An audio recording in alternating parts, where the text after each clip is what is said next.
नमस्ते, अभिवादन आपका इनोसेंट इन्वेस्टर के इस नए वीडियो में दोस्तों बात करेंगे कल की बाजार की ओपनिंग कहाँ होगी, स्टॉक्स कौन से हैं जिनमें आप ट्रेड कर सकते हो। लेकिन सबसे पहले बात करेंगे जो बाजार की क्लोजिंग हुई है उस पर। देखिए, हम ऊपर गए थे, ठीक है, बढ़िया कैंडल हमने बनाई। इस कैंडल के बारे में हमने थोड़ी जानकारी भी इकट्ठा की है इस वीकेंड पे। वीडियो आई होप आपने देखी होगी, नहीं देखी है तो ज़रूर देखिएगा अगर आप मार्केट को सीरियसली लेते हो। अगर आप बिगिनर हो तो भी देखो, अगर आप पहले से बाज़ार में ट्रेड कर रहे हो तो भी देखो, क्योंकि कुछ लोगों ने ये भी कहा कि मार्केट में उस वाली कैंडल को देखने का नज़रिया ही, मतलब मार्केट को देखने का नज़रिया उस वाली कैंडल ने बदल दिया।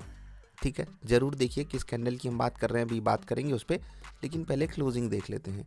750 के ऊपर की क्लोजिंग अच्छी है, ठीक, कोई बुरी बात नहीं।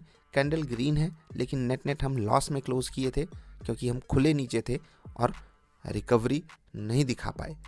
कुछ खास बुरा हो गया नहीं। बुरी एक चीज़ हुई है, एफ की तरफ से शायद बिकवाली आई है, मुझे एग्जैक्टली याद नहीं, आप लोग थोड़ा सा देख लीजिएगा। एफ या डी में किसी ने थोड़ा सा ज़्यादा बिकवाली कर दी है। ज़्यादा इन द सेंस ऐसा नहीं कि 2-3-4 हज़ार करोड़, लिमिट में है, लेकिन वही है, थोड़ा सा वो उधर से प्रेशर था, इसलिए बाज़ार ऊपर नहीं जा पाई। ठीक है, कुछ खास बुरी बात है नहीं। टेक्निकली हम अभी भी मजबूत हैं। ऑप्शन डेटा भी हमारे थोड़ा सा और ही फेवर में हुआ है, ठीक है, क्योंकि थोड़ी सी प्रॉफिट बुकिंग आना अच्छी बात होती है। अब बात कर लेते हैं थोड़ा सा एसजीएक्स निफ्टी की। यहाँ से कुछ खास बुरे संकेत हम क्या ही ढूंढें। अगर आप पॉइंट के टर्म्स में देखोगे तो हम यहाँ पर ठीक ठाक ही ट्रेड कर रहे हैं, कुछ भी यहाँ पर ऐसा नहीं है कि हमको तकलीफ दे। ठीक है, अगर हम पॉइंट के टर्म्स में देखें तो 5-6 पॉइंट ऊपर हैं, जो कि फ्लैट ओपनिंग के संकेत आपको बता रहा है, तो ऐसे ही मान लो। ठीक है, एक चीज़ है जो आप यहाँ से पॉजिटिव ढूंढ सकते हो, वो ये है कि नीचे से रिकवरी आई है, भले ही छोटी हो। अब कुछ स्टॉक्स डिस्कस कर लेते हैं जहाँ पर पैटर्न भेजा गया। ठीक है, डिस्कस करेंगे। आई होप आपने वो वीडियो ज़रूर देखी है। अब आगे बढ़ने से पहले वो वीडियो आप देख लोगे तो बात समझ में आएगी। क्या इस वाली कैंडल को हैमर माने? आप क्या कहोगे? देखो, ये हैमर तो बहुत ज़बरदस्त है। क्यों? क्योंकि हैमर हमसे कहता क्या है कि नीचे से रिकवरी आनी चाहिए। ठीक है, ऊपर से स्टॉक गिरा भी होना चाहिए। ठीक है, उसके बाद बाइंग आई भी और आनी भी चाहिए। अब टारगेट स्टॉप लॉस आप कैसे सेट कर सकते हो वो आपके ऊपर है, क्योंकि सबसे ज़रूरी जो चीज़ होती है सीखने की वो होती है टीएसएल। यही तो सारी मेहनत का निचोड़ आपके सामने रखेगा। स्ट्रैटेजी कुछ भी लगाओ, तरीका कुछ भी लगाओ, इंडिकेटर, कैंडल, न्यूज़, कुछ भी कहीं से भी यूज़ करो, अगर ये यूज़ करना नहीं आया तो आपको मज़ा नहीं आएगा। और ये प्योरली पर्सनल इंडिपेंडेंस के साथ आपको इस पे फोकस करना चाहिए, और वही चीज़ आपको एक एज देती है। ठीक, तो इस वाली कैंडल को बिल्कुल आप एक हैमर मान सकते हो, दो कारण से। पहला, हो सकता है आपको रियल लाइफ में ऐसा हैमर ना दिखाई दे, आप सिर्फ ऐसे ही हैमर ढूंढते रह जाओ, लेकिन ज़रूरी नहीं हमें ऐसे ही हैमर मिले। भले ये ऊपर विक बड़ी बन गई है, लेकिन फिर भी जो नीचे से रिकवरी है वो काबिले तारीफ़ है। तो हैमर की जगह आप इसको भी हैमर मान सकते हो। अगर मान लेते हैं परफेक्ट वाला हैमर नहीं मिला, जो कि ऐसे होता है, बस इसकी लोकेशन सही नहीं थी।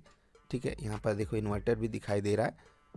ठीक, दिखने में तो अब सब कैंडल लगभग उसी जैसी दिख रही होंगी, लेकिन कुछ बातें हैं, कुछ एग्जांपल्स हैं जो आपको क्लियर कर देंगे बातों को। ठीक है, तो इसको भी आप बिल्कुल उसी तरीके से यूज़ कर सकते हो।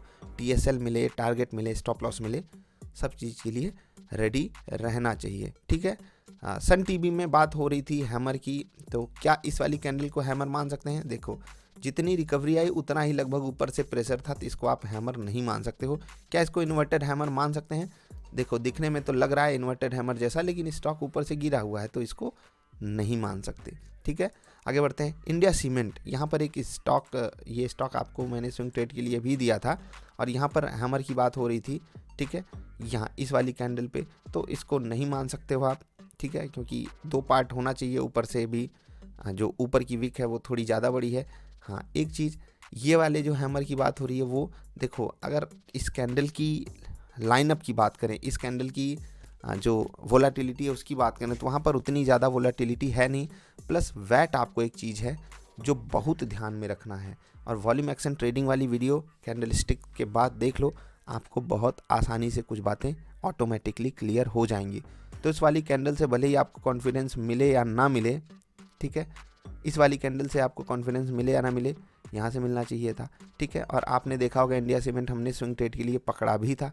क्यों पकड़ा था? क्या आपने वॉल्यूम एक्शन ट्रेडिंग वाली वीडियो देखी? देखनी चाहिए ना, देखो जा करके। तो कुछ स्टॉक्स थे जहाँ पर आपको कैंडल मिल रही थी बढ़िया बढ़िया वाली। यहाँ पर कहाँ है? क्या इसको हम मान लें हथौड़ा? आप बताओ, इसको मानोगे हथौड़ा? मानना तो चाहिए क्योंकि नीचे से रिकवरी आई है। वैट हमारे फेवर में हो तो ज़्यादा फेवरेबल ट्रेड्स मिलते हैं। SBI कार्ड, हथौड़ा कहाँ है? हथौड़ा यहाँ है। क्या लोअर लेवल्स पे आपको हथौड़ा ढूंढना चाहिए? ढूंढना चाहिए। क्या ये इन्वर्टेड बन रहा है हथौड़ा? आप बताओ, कैलकुलेशन करो। आधा परसेंट, 0.7% अप्रॉक्सीमेटली वहाँ पर कौन सा एक डेटा है जो रहता है, आप उस पर भी फोकस कर सकते हो। क्या यहाँ पर हथौड़ा आपको दिख रहा है? DLF में यहाँ पर ये दिख रहा है? आप ढूंढो और ट्रेड ढूंढो। TSL पे फोकस करो। TSL पे वीडियो आएगी इस वीकेंड पे। मैं पूरी कोशिश करूँगा TSL पे वीडियो बनाऊँ क्योंकि सवाल उस पर आया है, ठीक है। स्टेट बैंक ऑफ इंडिया, क्या यहाँ पर ये जो हैमर बना है इसको उपयोग करना चाहिए हमें बाइंग के लिए? देखो, अगर वैट फेवर में हो तो बिल्कुल कर सकते हैं। ऊपर से स्टॉक गिरा था, ज़रूरी नहीं हमेशा एकदम लोअर लेवल पे ही हैमर मिले, वहाँ मिले तो बेस्ट होता है, परफेक्ट होता है ट्रेड। लेकिन अगर वहाँ नहीं मिलता तो आसपास इर्द गिर्द तो हम ढूंढ ही सकते हैं, ठीक है। लॉजिक क्या है उसके पीछे, वही हमको समझनी होती है।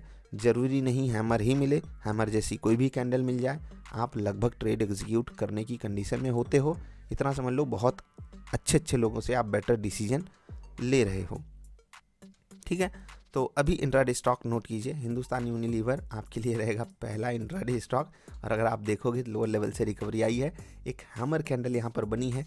लेकिन एक चीज़ है कि नीचे वॉल्यूम बढ़ा है, कैंडल रेड है, तो आप सोचोगे सब कुछ बुरा है। नहीं भैया, पहली पॉजिटिविटी कि हैमर कैंडल है। दूसरी पॉजिटिविटी ये कि जो नीचे से रिकवरी आई है ना, उसमें वॉल्यूम बढ़ा है। इसका मतलब क्या है?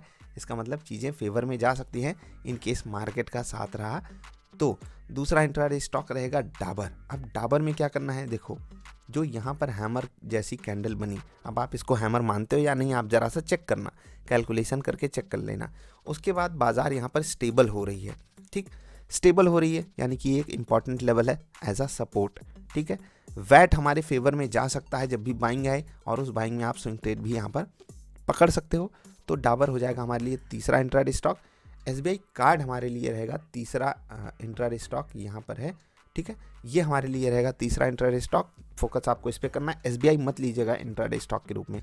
SBI कार्ड, हिंदुस्तान यूनिलीवर और डाबर, इन तीनों स्टॉक में आपको इंट्राडे ट्रेड करना है। जिस कैंडल की मैं बात कर रहा था उस पर वीडियो आई है, जा करके ज़रूर देख लेना, ठीक है। इतना डिस्कशन हो गया, अब बात कर लेते हैं लेवल्स की। देखिए, लेवल्स उस दिन कुछ खास काम आए नहीं शुक्रवार को, और बाज़ार वैसे चल भी रही थी, क्या ही कर सकते हैं उस पर। हाँ, लेकिन आगे के लिए फिर से लेवल्स पे ध्यान ही रखना है आपको। उम्मीद हम लोग उस दिन 18,000 की लगाए थे, लेकिन बाज़ार ऊपर जाना पसंद नहीं की, नीचे रहना ही पसंद की। तो मैं आपके लिए लेवल्स लिख दे रहा हूँ और फिर आपसे विदा लेता हूँ। ये आपके लिए लेवल्स प्लॉटेड हैं 18,016, 17,971, 17,909, ऐसे मानिएगा। ये पहला रेजिस्टेंस, ये दूसरा और ये तीसरा। सपोर्ट 830, 784 और 722, ये बैंक निफ्टी के लेवल्स। 41,580, 41,735, 41,900, 41,500, 41,360 और 41,200, ठीक है।